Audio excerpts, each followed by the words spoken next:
Well, joining me now with more on where we're headed from here and how investors should respond to all of this is Thomas Hayes. He's a chair and managing member at Great Hill Capital. Thomas, always great to have you. Great to be here, Kristen. All right, so what do you make of all this market action of late?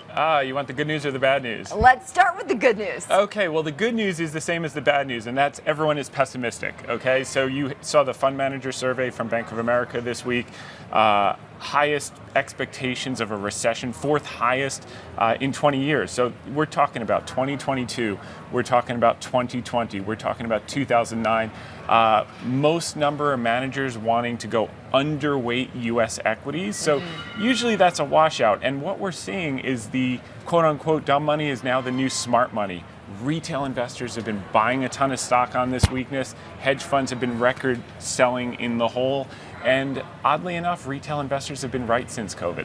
So let's talk about what these tariffs mean for companies and how companies might respond to them. Of course, we're at the beginning of earnings season. Thomas, what's your expectation, especially when it comes to guidance? That's the big deal. I mean, the big problem is companies can't guide in this period of uncertainty.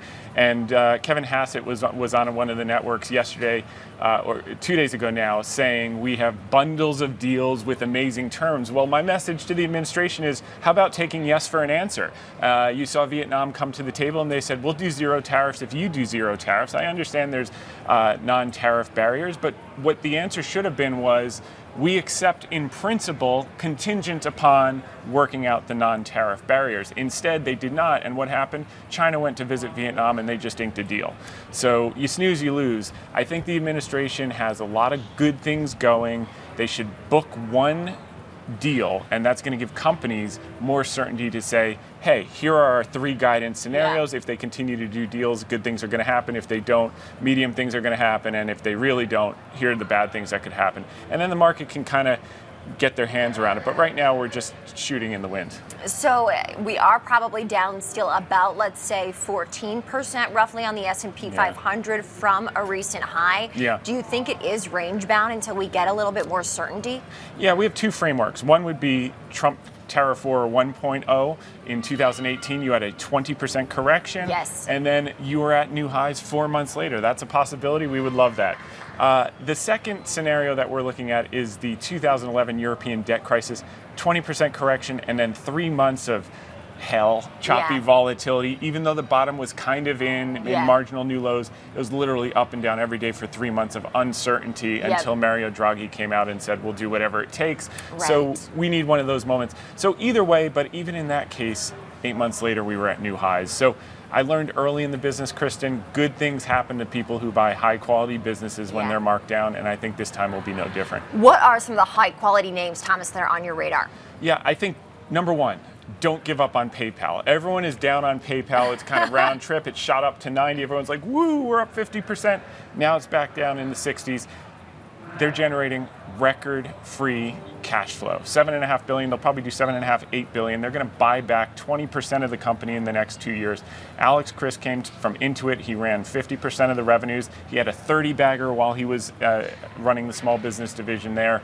He's going to do the same things for PayPal. PayPal's down because EU said, oh, you're going to tariff us, we're going to tariff your processors. And people shoot first, ask questions later.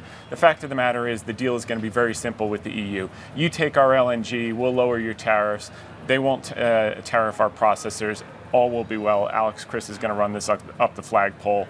You see Will Ferrell on the TV commercials. They're rocking and rolling. They've got 430 million active users. This is a huge business. Every time you take an Uber, that's actually PayPal. You don't even know it. It's called Braintree. Interesting. Yeah. Another energy company I know has been on your radar for a while as well. What's the latest on that? Yeah, so Comstock Resources, it's a double since we started talking about it. That's over a year ago. We think it can double again, and here's why. $8 billion enterprise value, the proved reserves, PV10 that they have to report to the SEC, 10 years of drilling is worth about $7-8 billion, so that's good. The unproved reserves, which they don't have to report, is about 15 years of drilling. We estimate that's worth about $10 billion. So we think it can double one more time from here. And it's perfectly in line with the Trump administration initiatives of drill, baby, drill, massive energy, Yeah. powering the data centers, and now, of course, servicing Europe. Yeah.